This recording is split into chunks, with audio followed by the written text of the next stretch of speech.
সবচেয়ে বড় এফেক্ট করবে সেটা হচ্ছে জব মার্কেট। বিশ্বের তারপর অর্থনীতির দিক থেকে শুরু করে ইন্টারন্যাশনাল মনিটারি ফান্ডের যিনি প্রধান আছেন তিনি এই আশঙ্কা প্রকাশ করেছেন যে এআই যদি সমপরিমাণ মার্কেটে এসে যায় তাহলে সবচেয়ে বড়ভাবে হিট করবে জব মার্কেটে, আর 60% জবের উপর তার এফেক্ট করবে।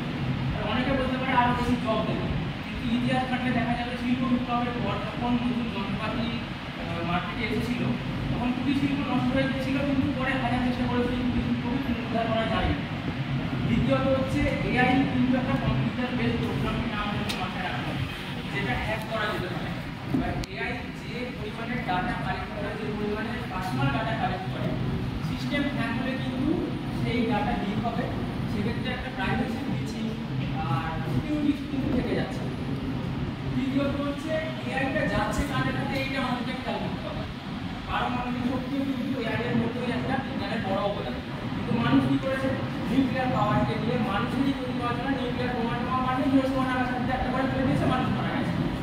তো এআইকে যদি আমি ভুল ডেটা দিয়ে বা বায়াস ডেটা দিয়ে ট্রেন করি, এআই তার অ্যালগরিদমকে ইউজ করে আমাকে সেইরকম একটা বায়াস ডেটা প্রডিউস করে দেবে, সেটা সেটা খুব ক্ষতিকর হতে পারে। শেষ করবো আমি এইটা বলে, আর্টিফিশিয়াল ইন্টেলিজেন্সটা কিন্তু আর্টিফিশিয়াল ইন্টেলিজেন্স, এটা হিউম্যান ইন্টেলিজেন্স নয়। মানুষের যে অনুভূতি আছে, সচেতনতা আছে, মানবতা বোধ আছে, সেটা কিন্তু আর্টিফিশিয়াল ইন্টেলিজেন্সের মধ্যে নেই। আর্টিফিশিয়াল ইন্টেলিজেন্সকে তৈরি করা হচ্ছে একটা গোল অ্যাচিভ করার জন্য, সেটা রাস্তায় যাবে।